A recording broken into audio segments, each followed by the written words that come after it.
Pereira fue una influencia muy grande, ¿no? Nosotros, yo recuerdo que siempre quería hacer ecología, y ella llegó y trajo un kit Merck, que ahorita es algo muy simple, ¿no? Pero sacaba los parámetros pues en 2 minutos, ¿no? Y era una cosa que en esa época a mí me parecía alucinante, ¿no? Entonces dije, yo quiero hacer ecología de moluscos, ¿no? Luego ya entré más a ecología, bueno, ya después con moluscos también hicimos esto con la profesora este, Reina Ramírez, ¿no? Que de hecho ya esa clave tenemos que actualizarla, ¿no? Bueno, esto es lo que hacía Gloria Pereira, ¿no? Gloria Pereira trabajaba con la ecuación de Bomberg-Talanfi y comparaba los parámetros de crecimiento para ver si una especie podía ser competidora de otro, ¿no? Eso es lo que hacía la doctora Gloria. Bueno, luego de eso entré a INRENA, ¿no? Es algo que yo creo que todos deberían pasar por una institución del Estado para ver. Muchas veces se habla desde fuera y desde dentro es otra cosa, ¿no? Entonces, tuve varios cargos ahí, pero lo que me movió un poco más, lo que me impactó más fue que fui coordinador de Pacaya Samiria. Pacaya Samiria es un área enorme, ¿no? Tiene más de 2 millones de hectáreas, ¿no? Entonces, lo que yo veía con mis caracolitos, sacando los parámetros de un cuerpo de agua dulce pequeño, no tenía nada que ver para ver los problemas de Pacaya Samiria, que eran a nivel de paisaje. Entonces, la visión espacial fue creciendo, ¿no? En esa época ya empezamos a ver cosas con signo. El año 2000 ya hace un buen tiempo.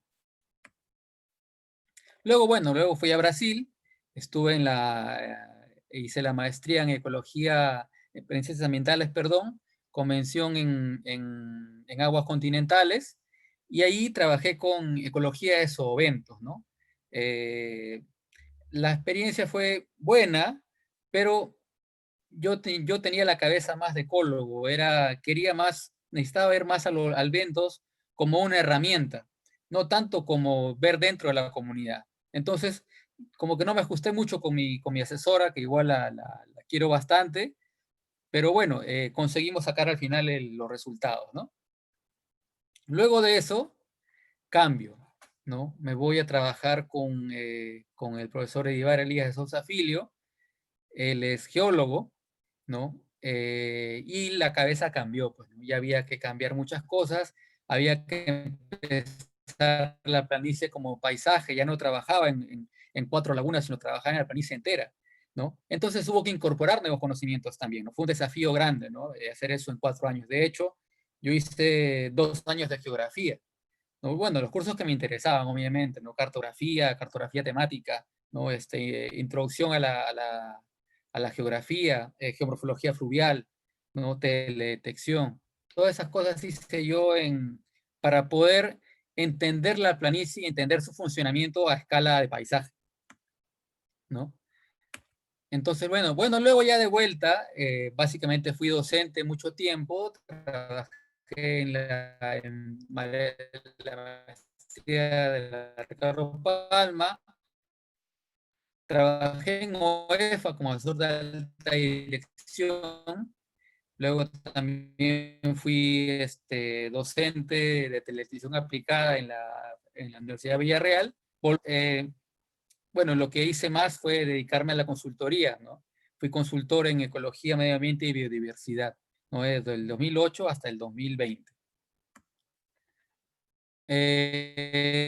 Bueno, luego también, ya ahora lo que hago más ahora estoy básicamente de el local el pabellón de la carrera de biología marina, ¿no? Soy docente, asesoro tesis y también soy investigador asociado, ¿no? Desde el año pasado. Recientemente la universidad tiene un programa de promoción de la investigación muy interesante que vamos implementando poco a poco, y hubo una convocatoria para formar grupos de investigación. Yo hago parte de uno, junto con el profesor Héctor Aponte, con Damaso Ramírez y con el profesor Yanacone.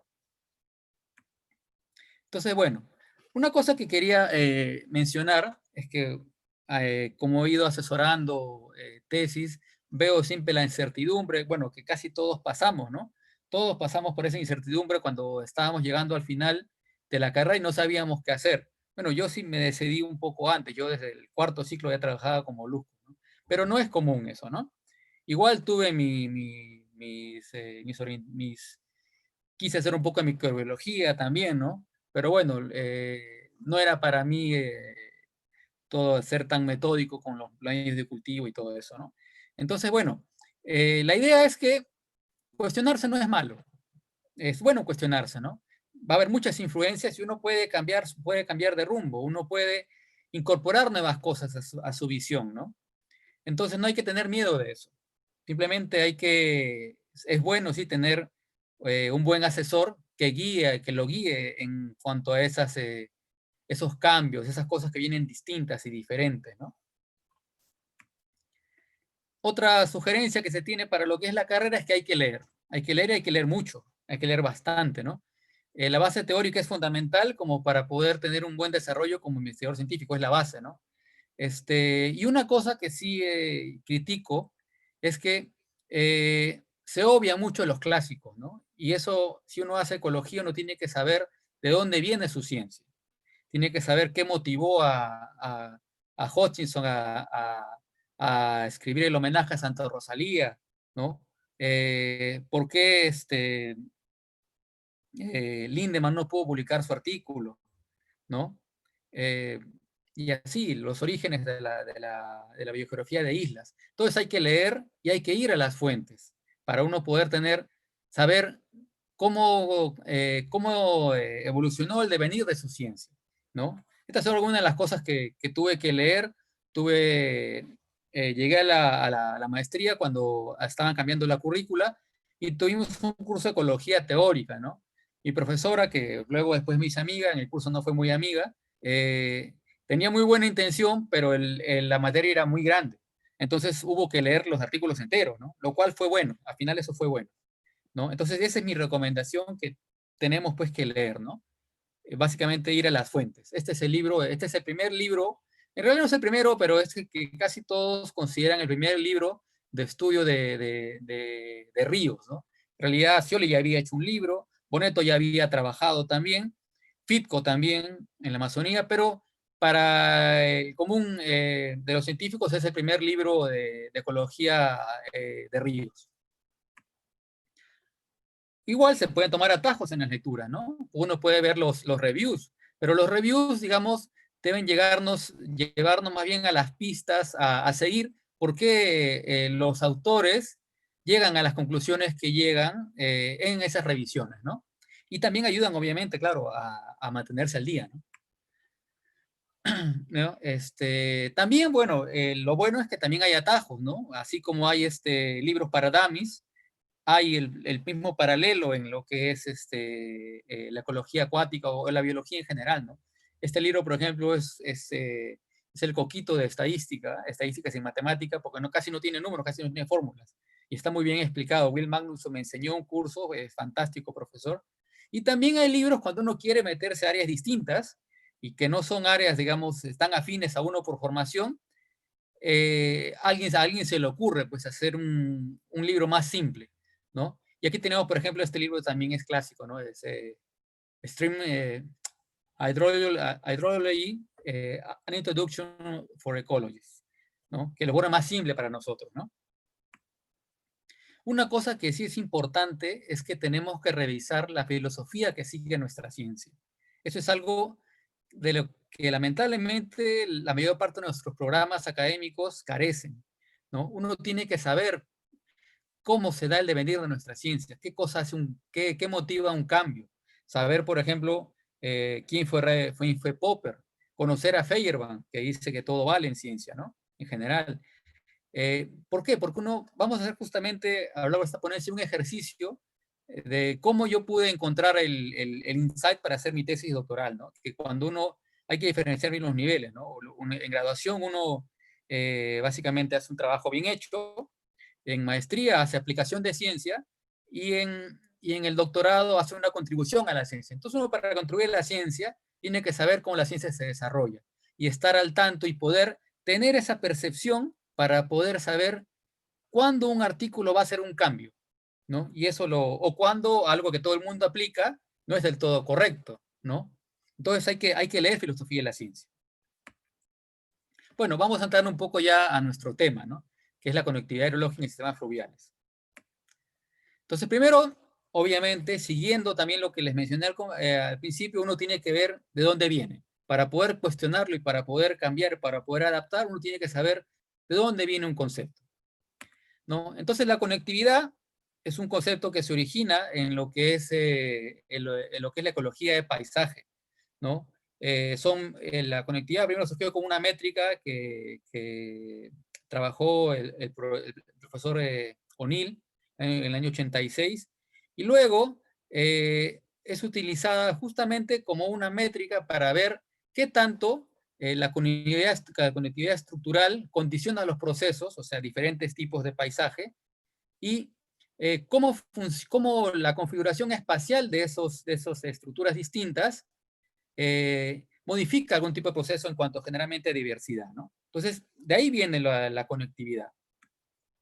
El primer trabajo de que se tiene noticia y es casi reconocido unánimemente, donde se utiliza la conectividad, al menos con ese nombre, ¿no? Es en el trabajo de Amorós y Rux del 88, ¿no? Ellos lo que hicieron básicamente es, trabajaron este es el río Ron, trabajaron con ambientes con distinto grado de conexión al río, ¿no? Y vieron justamente los cambios que habían en las comunidades biológicas, ¿no? Este es un poco lo que yo les mencionaba, ¿no?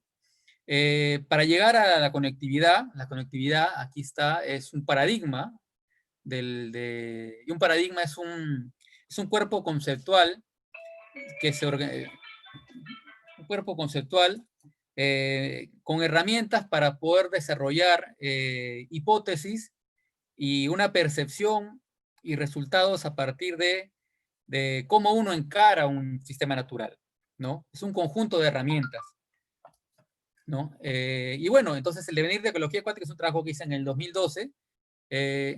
Vi cómo fue evolucionando la ecología fluvial, ¿no? ¿Quiénes fueron las contribuciones más importantes, ¿no?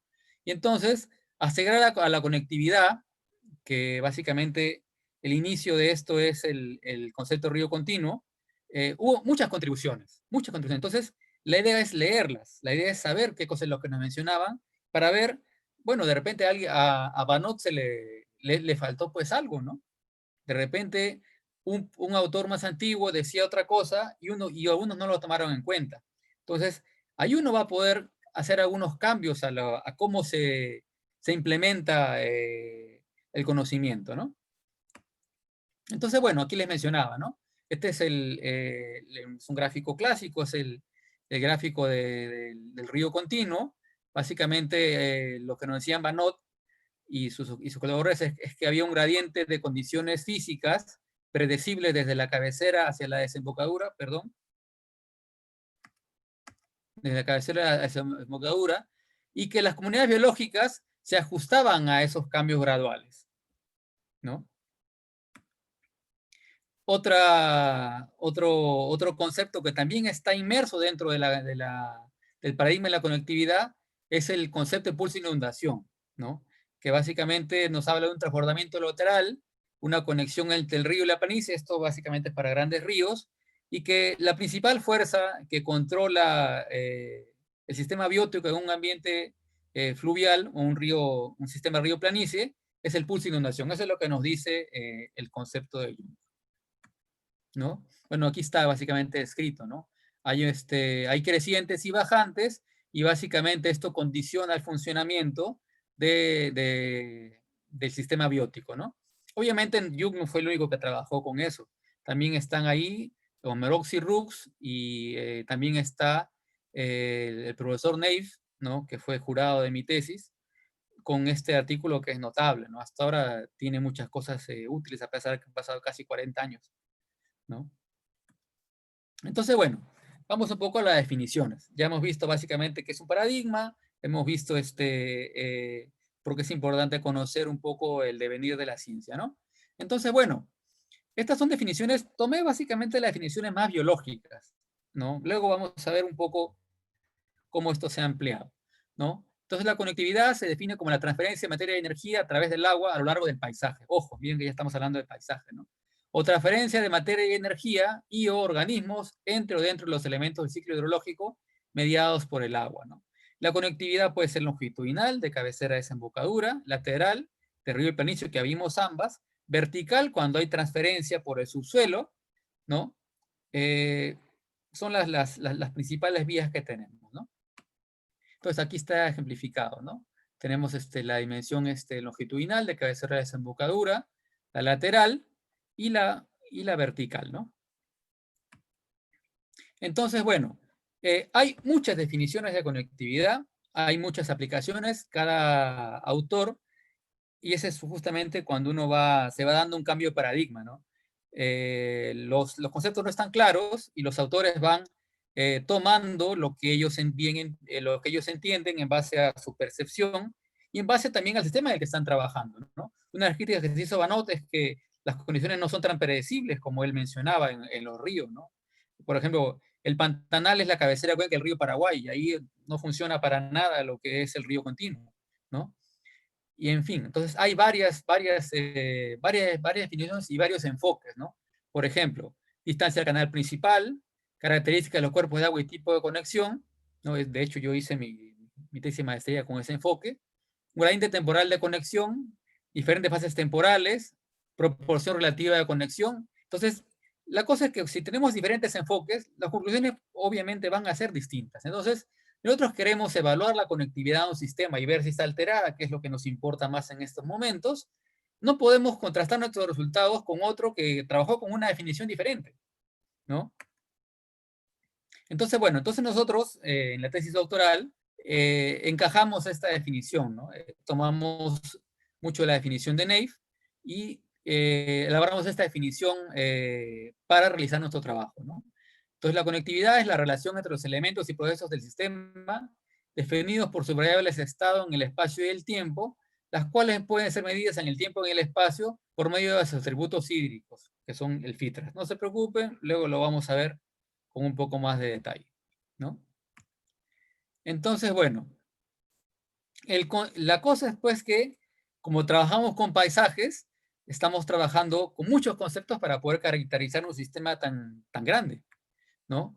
Entonces, el concepto de conectividad hidrológica utiliza muchos conocimientos de varias ramas de la ciencia. Utiliza cosas de hidrología, utiliza geomorfología fluvial, utiliza ecología fluvial, utiliza hidráulica fluvial, ¿no? Para poder operacionalizar el concepto. ¿Qué quiere decir esto? Que nosotros tengamos una manera de trabajar la conectividad.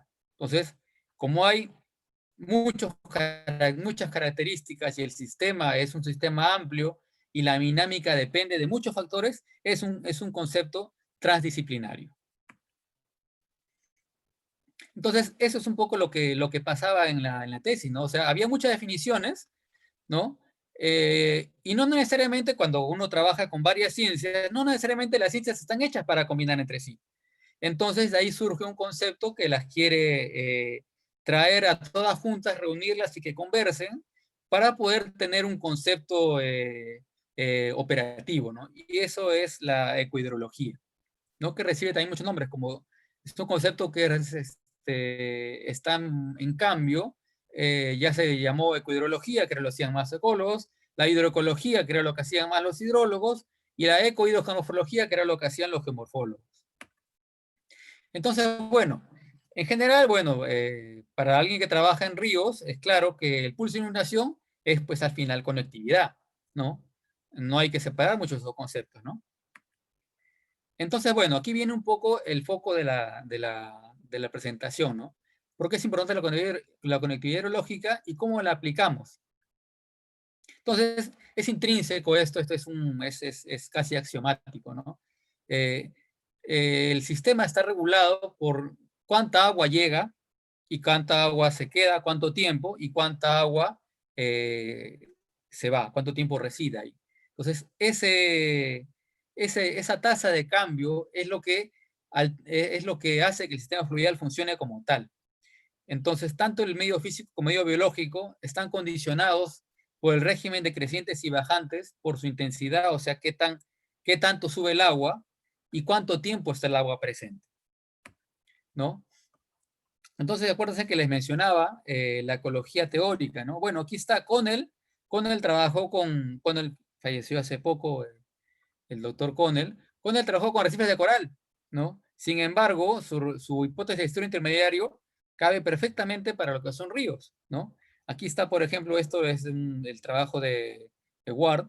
Eh, Aquí lo que tenemos es que cuando tenemos un disturbio intermedio, y en el caso, pues, el de los ríos, perdón, perturbación, disturbios en inglés, una perturbación periódica, predecible, lo que tenemos es que la diversidad de especies se maximiza, ¿no? Y que, por ejemplo, en las fases decreciente y bajante, cuando tenemos máxima conectividad, los ambientes se homogenizan, el río le pasa sus condiciones limnológicas fisicoquímicas a los ambientes de planicie, y cuando estamos en fase seca, los ambientes se individualizan, ¿no?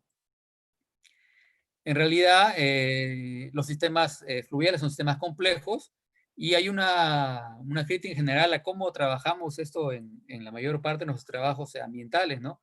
En realidad no podemos caracterizar un sistema complejo con solamente dos fases, ¿no? ¿Por qué? Porque, digamos, aquí está, este es un sistema fluvial que lo hemos dividido en cuatro fases, ¿no? Este es la, la creciente bajante, la creciente, perdón, la bajante creciente, la creciente bajante y la bajante. ¿Por qué?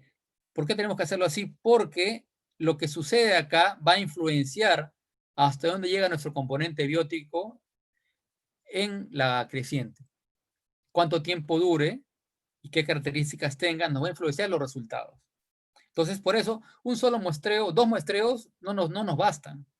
¿Vamos a ver cambios? Claro que hay cambios, pero no vamos a ver que los cambios son graduales, ¿no? Entonces, una de las cosas que empezamos a trabajar y acuñar en base a la revisión de la bibliografía fue caracterizar cómo funcionan los sistemas fluviales, ¿no? Entonces, la biodiversidad de sistemas fluviales tiene tres niveles. Uno estructural, que es espacial y de los tipos de hábitat y la conformación estructural del paisaje. Una funcional, que se refiere a los procesos en donde están el pulso y la conectividad. Y básicamente la diversidad de especies, ¿no?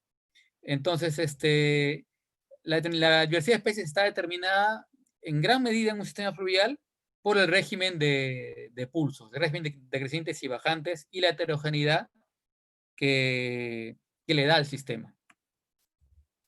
Entonces ahí viene un poco, ¿no? Conectividad, entonces, ¿qué es estar conectado?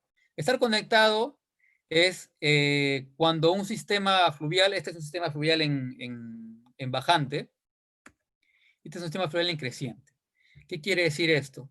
Que el río en una creciente lo que hace es transferir la información a los ambientes de planicie. Si ustedes ven, esto está con los colores de una imagen satelital, los colores son muy similares. ¿Por qué? Porque por acá hay flujo activo, ¿no? Entonces la limnología del agua de esta parte de la planicie es la misma que la del río. Luego ya, como va llegando menos agua, y también a veces hay otro tipo de vegetación también, este otro tipo de color nos dice que el agua es distinta. O sea, no es directamente el agua del río, ¿no? Pero sin embargo el río llega a influenciar la planicie. Entonces eso es estar conectado. Estar conectado significa que el río modifica los procesos que estaban ocurriendo en un sistema de planicie. Entonces hoy vamos otra vez a lo que habíamos preguntado, ¿no? ¿Cómo lo aplicamos? Entonces vamos a acordarnos de lo que sugería al comienzo, ¿no? Lo clásico es que uno utilice el concepto de pulso de inundación de Jung, ¿no? Que es lo que todo el mundo tiene aceptado y lo que todo el mundo, todo el establishment dice que es como funciona un sistema fluvial, ¿no? Entonces, bueno, eso tiene varios subpostulados, que es como este concepto fue rápidamente aceptado porque Jung lo que hizo fue colocar varios postulados para probarse. Eso estuvo escrito en una forma estrictamente popperiana. O sea, tú no pruebas una hipótesis, tú pruebas los postulados de la hipótesis y a través de probarlos, lo que haces es falsificar la hipótesis, es decir, que es una hipótesis válida. Entonces, típicamente popperiano, ¿no? Entonces, pero bueno, como uno leyó filosofía de la ciencia, sabe que muchos de los cambios en ciencia siguen el modelo de ciencia históricamente orientada de Kuhn. ¿Qué quiere decir? Que tenemos un cuerpo conceptual, que es la ciencia normal o paradigmática, en este caso la conectividad, lo establecido que es Jung. Tenemos las anomalías, que lo que hacen es decirnos, oye, espérate, donde yo estoy trabajando, lo que dice Jung no pasa, no funciona, ¿no? Pero muchas veces las anomalías no son tomadas en cuenta, ¿no? Entonces uno tiene que saber cómo se originó el concepto para ver justamente qué decían los que estaban trabajando antes de Jung. A ver, a Jung se le pasó algo, ¿no? O Jung de repente tomó datos de un autor que no era el correcto, ¿no? Entonces, las anomalías, si son fuertes, nos pueden llevar a una crisis del paradigma. Ahí se implementan nuevos métodos, hay un nuevo cuerpo teórico y eso nos puede llevar hacia una revolución. Y la revolución nos puede llevar a un cambio de paradigma. Eso es lo que pasó cuando pasamos de la zonación a lo que es el paradigma de conectividad, ¿no? Acá está ejemplificado, ¿no? La ciencia, empezamos a estudiar ríos básicamente caracterizándolos por el tipo de biota que tenían. Ahí teníamos zonas de trucha, zonas de barbo, ¿no? O zonas con quironómidos, zonas con efemerópteros, ¿no? Y luego llega la ecología y lo que hace es decir, oye, mira, nosotros tenemos que medir procesos, no basarnos solamente en la fauna. Y luego cambiamos, ¿no? Y llegamos a lo que es la conectividad. La conectividad también tiene sus contribuciones, ¿no? Aquí está Jung, pero hay muchos otros que están junto con Jung, ¿no? Entonces ahí tenemos que probar si lo que dijo Jung es cierto, si trabaja lo que dijo Jung para nuestros ambientes acuáticos continentales, por ejemplo, de nuestra Amazonía, alta y baja, ¿no? Y bueno, hay otros, esto fue un ejercicio que hicimos en una publicación con el profesor Edivar, mi asesor, y lo que vimos es que se estaba configurando un cambio, ¿no? Hacia una revolución en la manera de verlo, el enfoque como trabajamos los sistemas fluviales, ¿no? Eso es lo que postulábamos en aquella época. En realidad, esto se ha ajustado y no hemos cambiado, el paradigma sigue siendo el mismo, pero hemos ajustado un poco cómo contribuyen las ciencias a él, ¿no? Entonces, bueno, la pregunta lógica es, bueno, entonces veamos dónde trabajó Jung.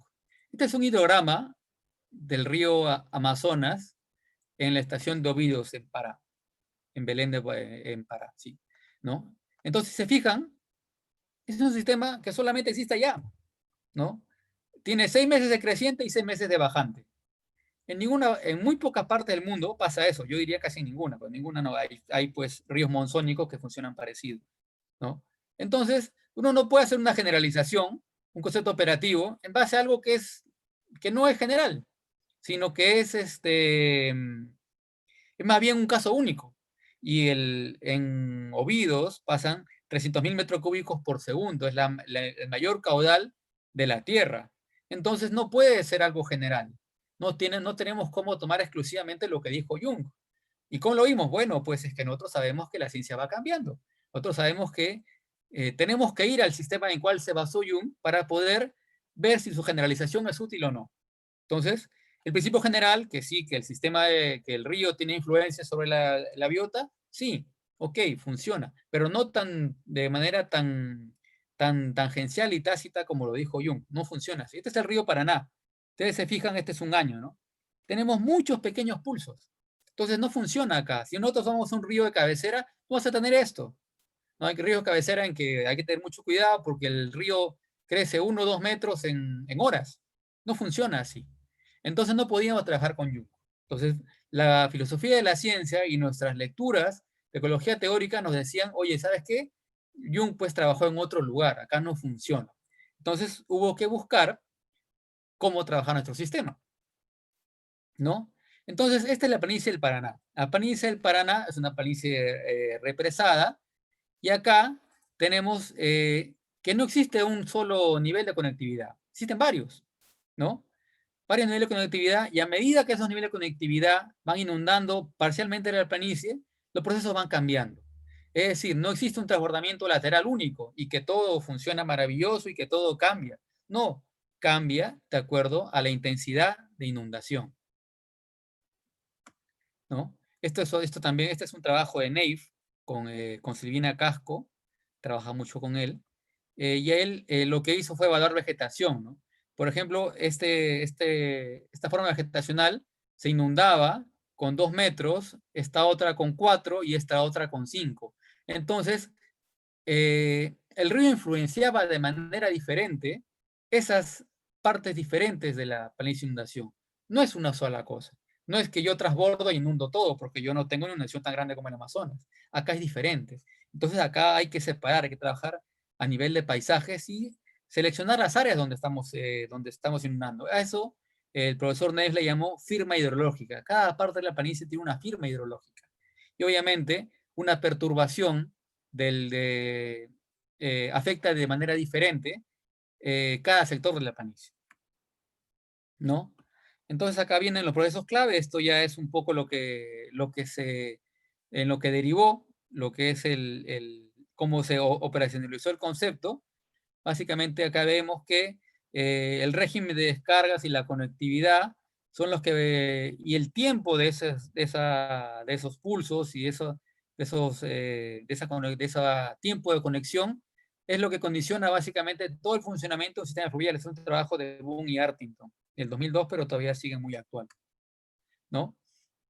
Entonces ahí vamos. Entonces lo que nosotros teníamos que hacer, ¿no? Yo trabajé en un río represado, yo tenía que ver si es que las represas influenciaban y cómo influenciaban la conectividad, que es el proceso clave, ¿no?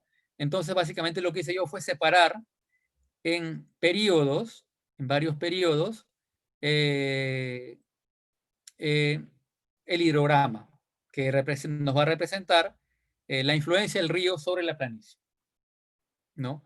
Entonces, el primer periodo fue el periodo natural, donde no había represas. Acá se empezaron a construir. En esta hubo incremento de descargas por eventos en Niño, ¿no? Y en la final es cuando ya se construye la represa que estaba más cerca, ¿no? Entonces aquí el concepto era transdisciplinario, había que incorporar cosas distintas para poder trabajar con esto y para poder caracterizar el ambiente, ¿no? Entonces acá nuevamente les menciono, ¿no? Aquí, por ejemplo, ya incorporo teledetección, ya era un biólogo haciendo teledetección. ¿Para qué? Porque tenía que ver cuánto se inundaba con cada nivel de conectividad diferente, ¿no? Y hoy lo que estaba buscando era un nivel en el cual el río le confiriera sus propiedades a la planicie, pero no totalmente, sino donde hubiera una inundación parcial que me pudiera servir como para establecerla como un nivel de restauración, ¿no? Esto ya lo habíamos mencionado. Entonces empezamos a buscar las anomalías y encontramos a lo que es el trabajo del profesor Neif y el trabajo de Poff y Ward. Es algo increíble que es una convergencia, o sea, el profesor Neif no conoce a Poff ni a Ward y ellos no lo conocen al profesor Neif, ¿no? Pero ambos tomaron el hidrograma y lo descompusieron, eso lo vamos a ver en un momento más, ¿no?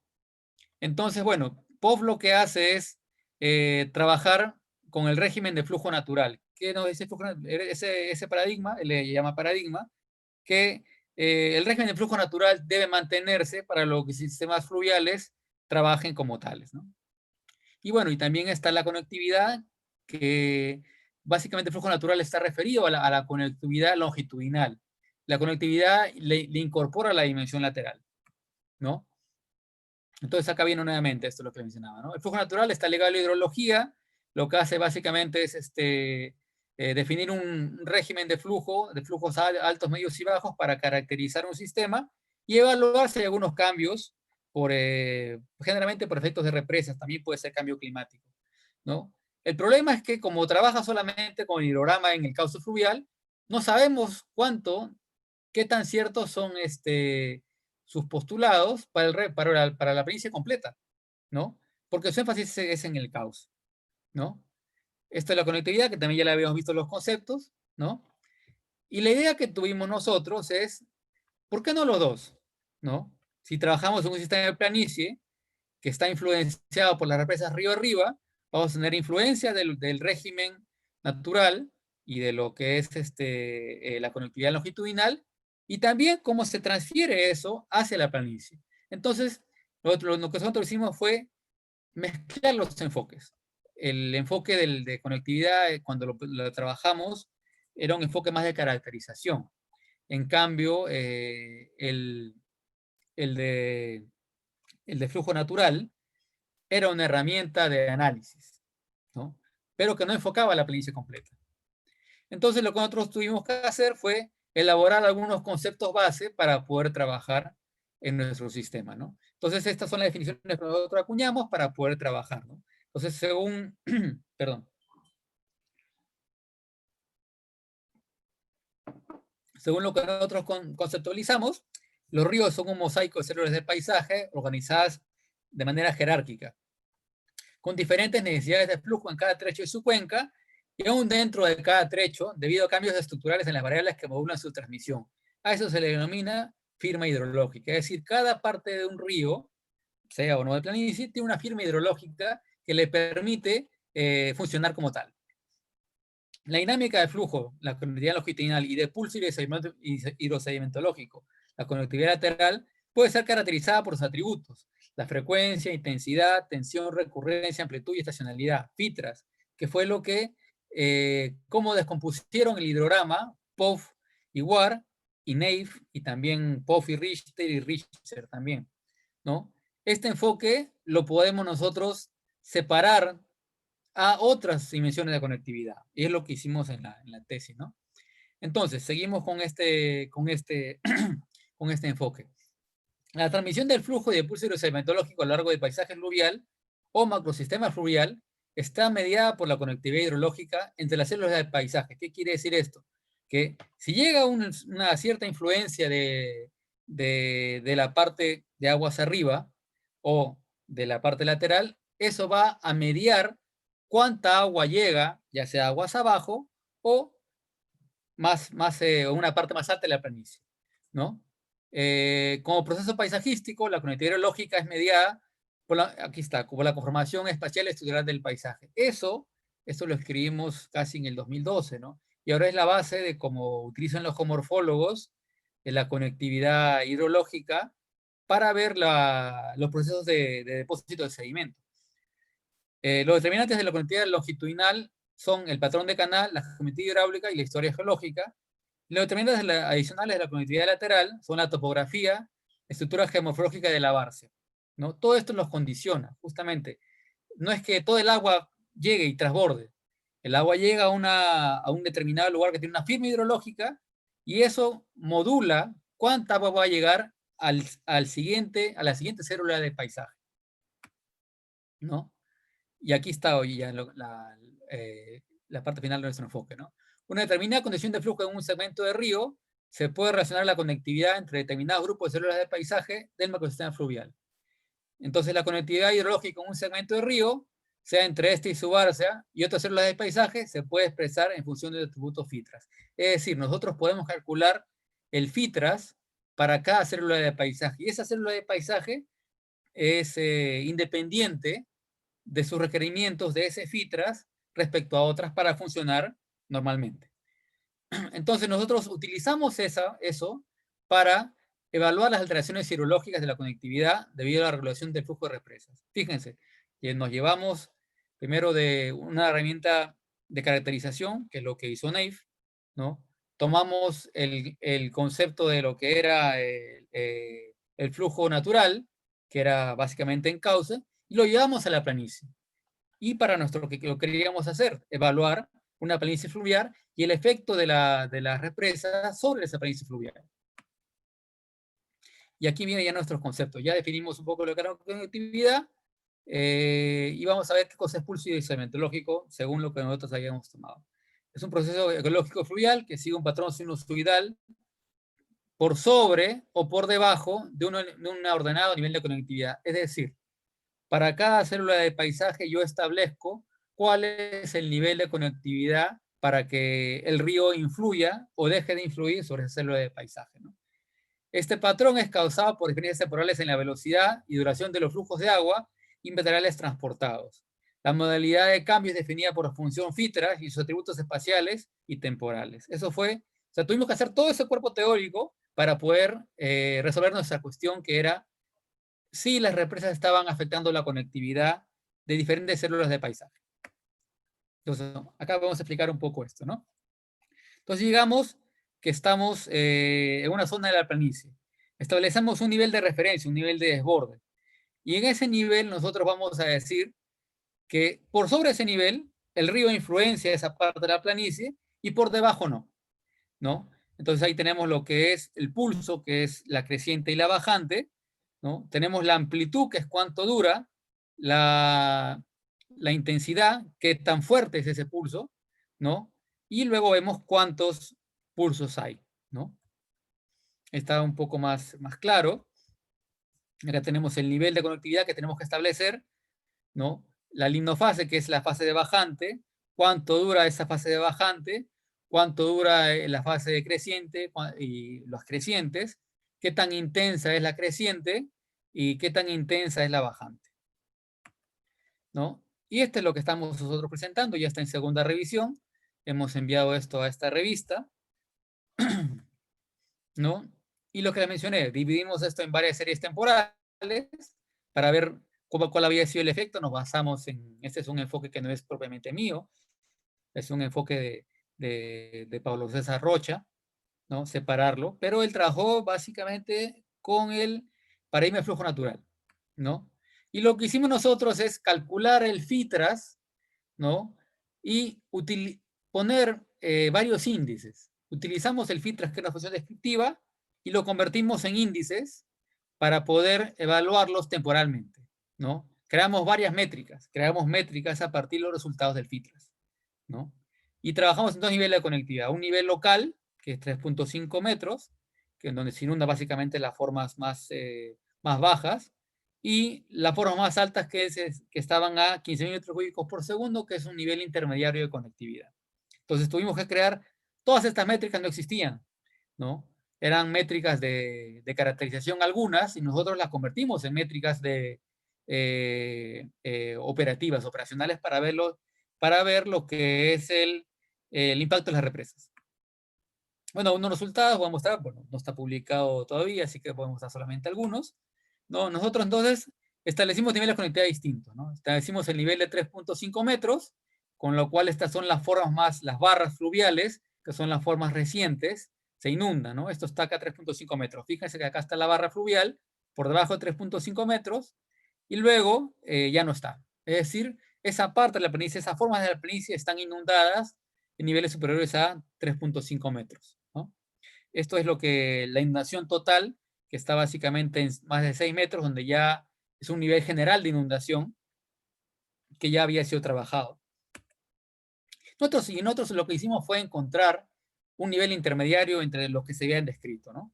Porque no era necesario elevar tanto el nivel de inundación para ver que ya había una influencia del río sobre la planicie, ¿no?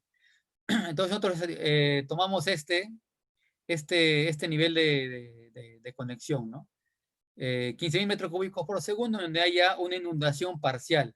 Y aquí se da el ingreso, esto es diferente al Amazonas, y aquí el ingreso del agua hacia la planicie no se produce por un transbordamiento lateral, por el dique marginal, sino se da por las crevasas. ¿Qué son las crevasas? Son formas erosivas, ¿no?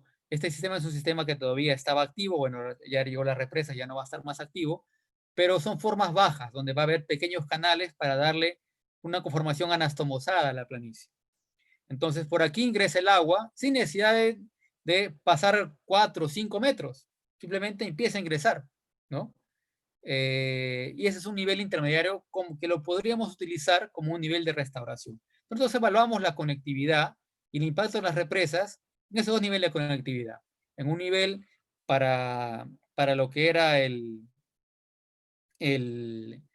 las formas actuales, las barras fluviales, y un nivel generalizado, donde ya el río Paraná inundaba tanto sus ambientes cercanos como la planicie entera, ¿no? ¿No?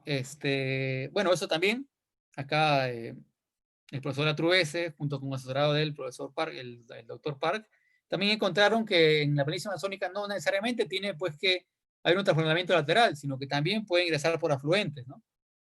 Entonces, eso fue, bueno, esto tiene unos 3 años más o menos, nosotros lo habíamos hecho ya en el 2010.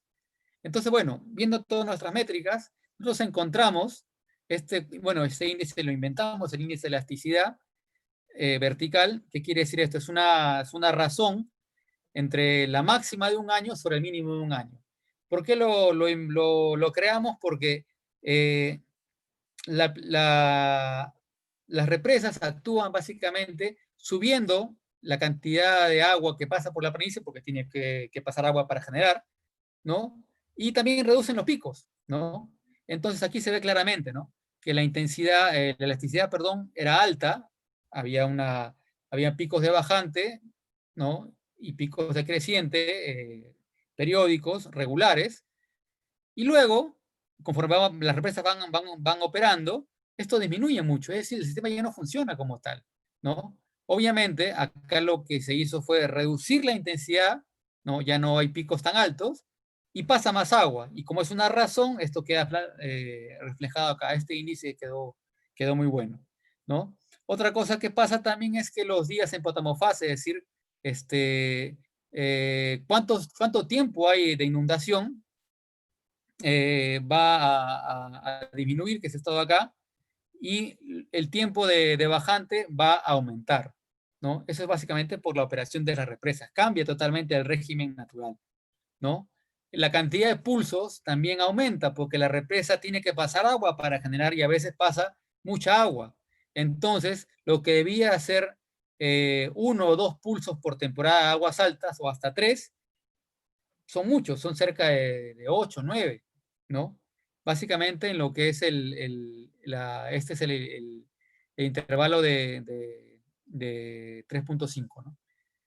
Y la amplitud también, cuánto dura un pulso, también disminuye mucho. Es decir, la conectividad caracterizada en base a nuestras métricas sí fue alterada por las represas del río Paraná. Es lo que demostramos en el, en el trabajo, ¿no? Entonces, bueno, ahora avanzando un poco con esto, llegamos a que el concepto de conectividad hoy es de uso generalizado, ¿no? Y había que estar atento cómo cambiaba. Entonces, este artículo es clave. Este artículo es el artículo de Pringle, de 2003. Y bueno, ella fue muy hábil y lo publicó en la revista que se llama Hydrological Processes, que es una revista de hidrología. Entonces, los hidrólogos que siempre fueron muy renuentes a tomar conceptos biológicos porque para ellos no eran muy operativos, empezaron a ver que como marco conceptual la conectividad funcionaba. Y empezaron a trabajar, ¿no? Este es un artículo del 2009, una revisión, donde se ve cómo empiezan a incrementarse los artículos de hidrología utilizando el concepto de conectividad hidrológica, ¿no? Ahora ya se usan, por ejemplo, para sedimentos, esto es ya el 2015, lo usan como geomorfología, ¿no? Y bueno, y varias revisiones más. O sea, ya es un concepto que no es solamente biológico ni ecológico. Ahora es un concepto que se usa en calidad de aguas, se usa en lo que es geomorfología, se usa en sedimentología, ver cómo se transfiere el sedimento del río hacia la planicie, ¿no? Y hay muchas definiciones más, ¿no? Tenemos definiciones, Ali y Roy en el 2009 encontraron 11 definiciones, ¿no? Otras revisiones nos indican que ya se han creado casi 30 índices para medirla, ¿no? Entonces, tenemos que seguir ajustando esto todavía, ¿no? Pero lo importante es que el concepto es válido y funciona. Es un concepto que parte de los biólogos y es llevado ya hacia otros campos de la ciencia. Eso es una cosa muy, muy interesante, ¿no? Y ahora, bueno, hablando ya para, ya casi preconcluyendo, lo que es un contexto preocupante de lo que pasa en nuestros sistemas fluviales, ¿no? Bueno, esto es bastante conocido. Nosotros estamos ya en un periodo que se ha venido a determinar el antropoceno. Estamos provocando cambios tan grandes en la biosfera y en este caso en la hidrosfera, ¿no? Que algunos lo consideran ya como si fuese un periodo geológico, ¿no? Entonces, este es un artículo de 2010 que nos decía que el 65% de los ríos del mundo tenían su diversidad amenazada. Este es el 2010, ojo, ¿no? También nos decía, este ya es el artículo de Nilsson, et al. 2005, que 172 de los 292 mayores ríos del mundo estaban afectados por represas y tenían diversos grados de fragmentación y amenazas, ¿no? Más del 40% de la carga global de ríos se calculó que era interceptada localmente por 633 de las mayores represas del mundo, ¿no? y se retenía sedimentos, casi el 50% de sedimentos. Esto es lo que nos decía Brosmarty en el 2003, ¿no? Esto, obviamente, ha empeorado, ¿no? Hay muchos trabajos hechos, hay mucha más información disponible a nivel global, y tenemos este artículo de Grill que dice que solamente 37% de los ríos mayores a 1000 kilómetros fluyen libremente, ¿no? Y solamente 23% fluyen libremente al océano. Es decir, casi todo el flujo de los ríos es atrapado en represas, ¿no? Este es otra de sus artículos, este es del 2015. Tenemos 6.374 grandes represas existentes y tenemos 3.377 más planeadas al 2030, ¿no? Actualmente, el 48% del volumen de los ríos es moderada o severamente impactados por la fragmentación. Y para el 2030, esto llegaría al 93%.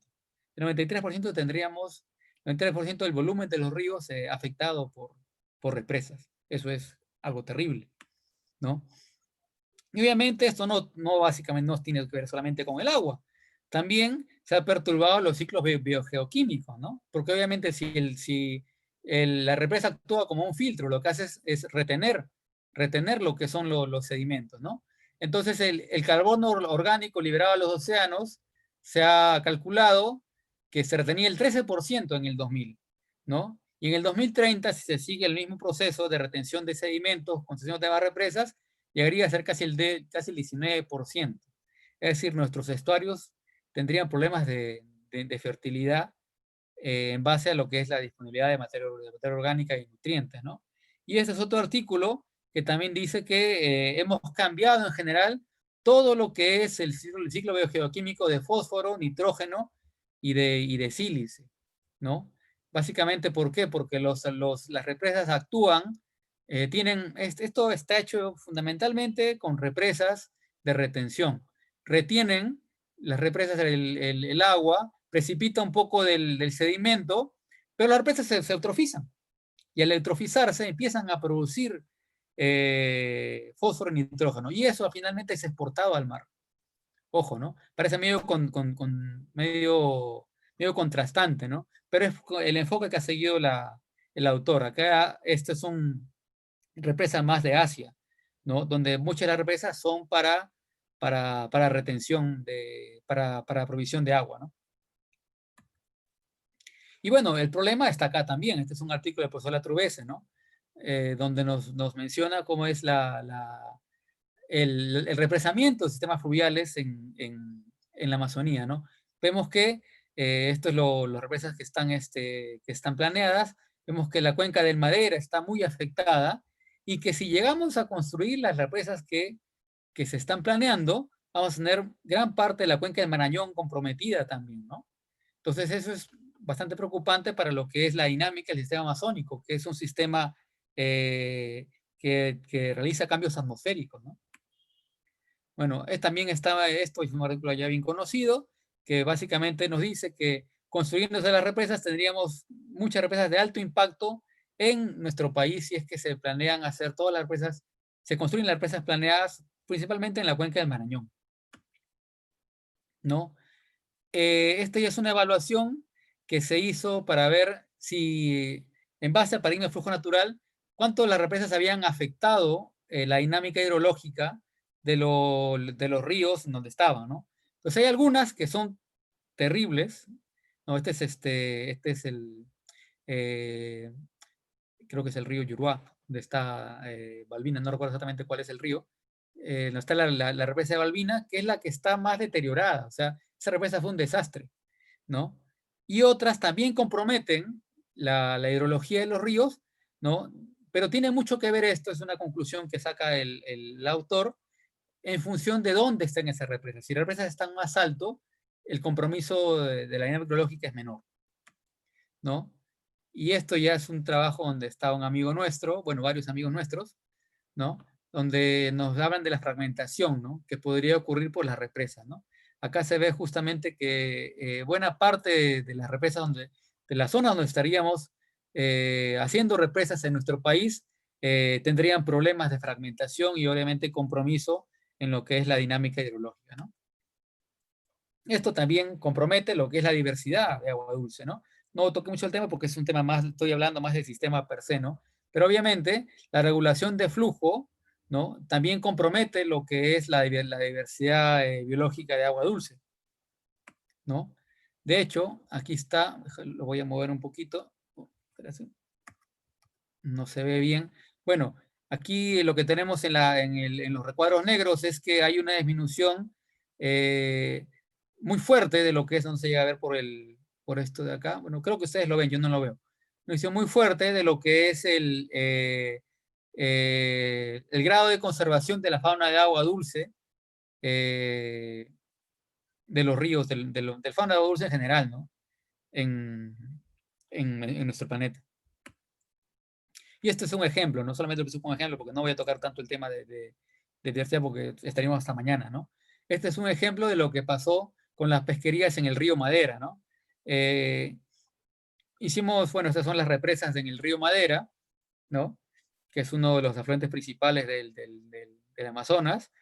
Se hizo la represa y hay una reducción de 39% en la captura anual media y 34% en la captura media mensual, ¿no? De peces, ¿no? Y básicamente la gente, las comunidades ribereñas viven de lo que es la pesca, ¿no? Entonces es un efecto tremendo, ¿no? Y eso que estamos todavía a solamente algunos años, esto debe ir empeorando, ¿no? Entonces, bueno, para concluir un poco la presentación y ver si tiene alguna pregunta al respecto, entonces vamos a la pregunta que teníamos, ¿no? ¿Por qué es importante la conectividad hidrológica para la conservación de los ríos?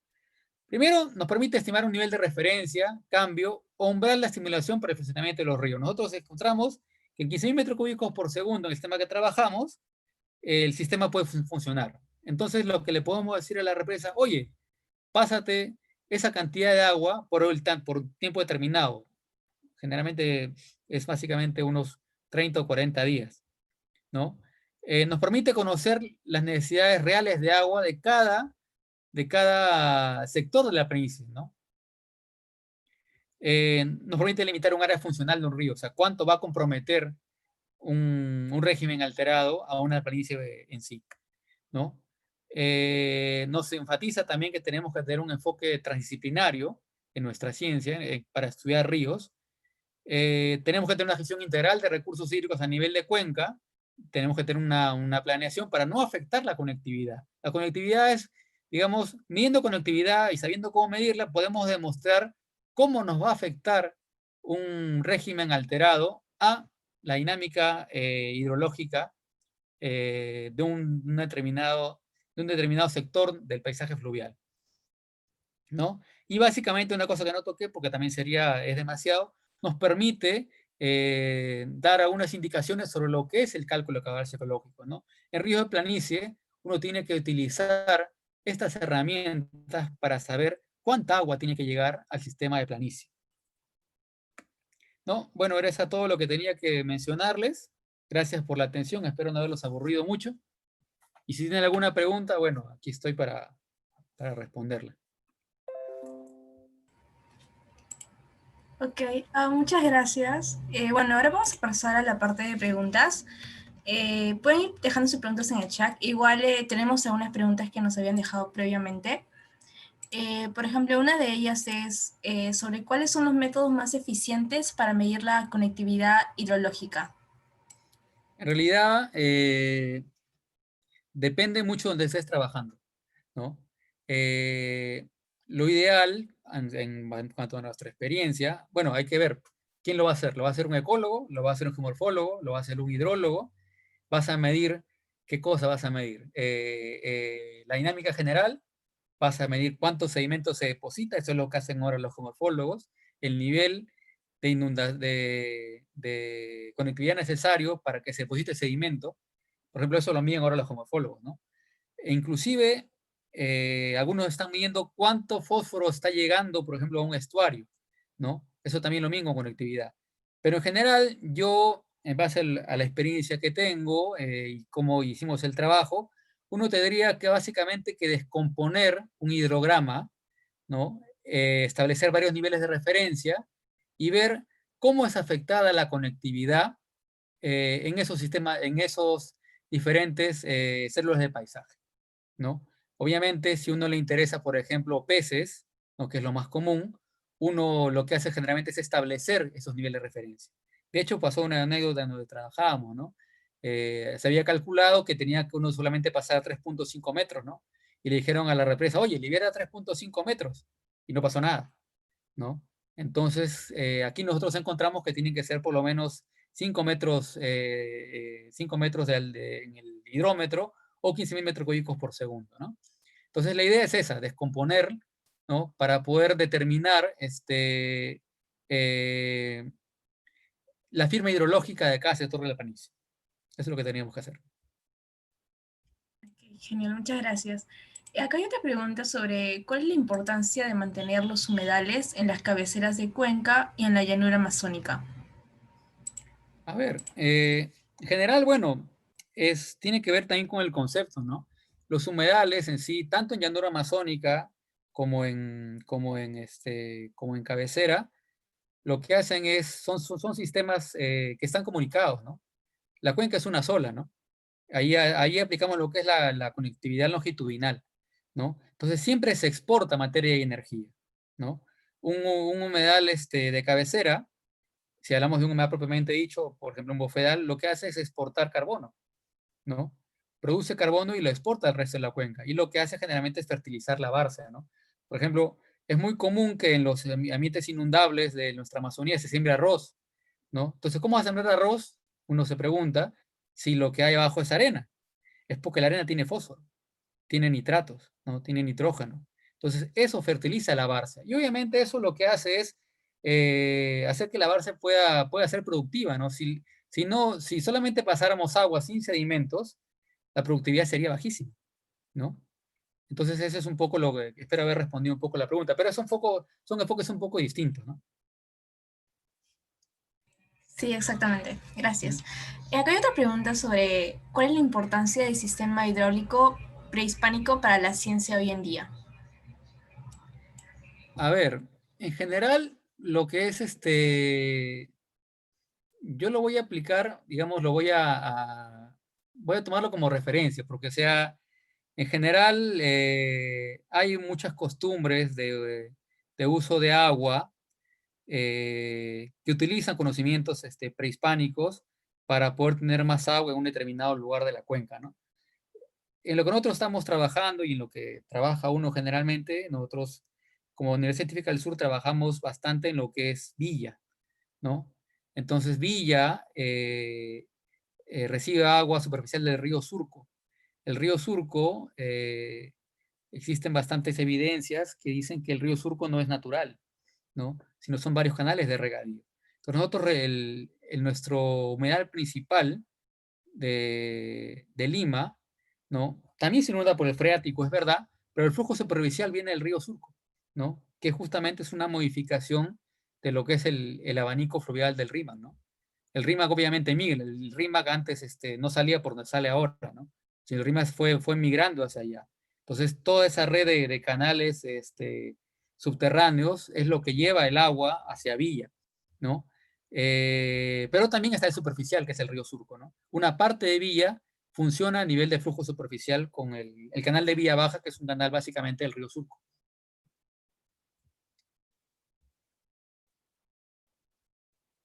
Ok, ¿Sí?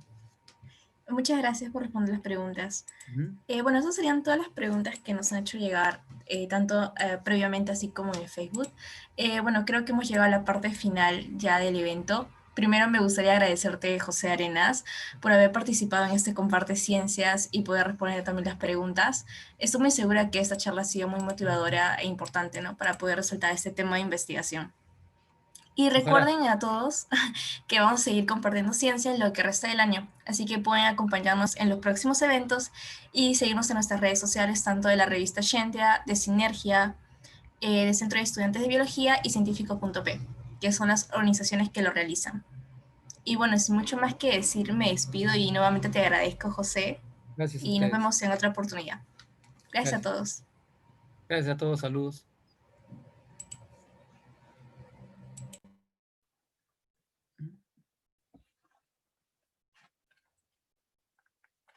Uh -huh.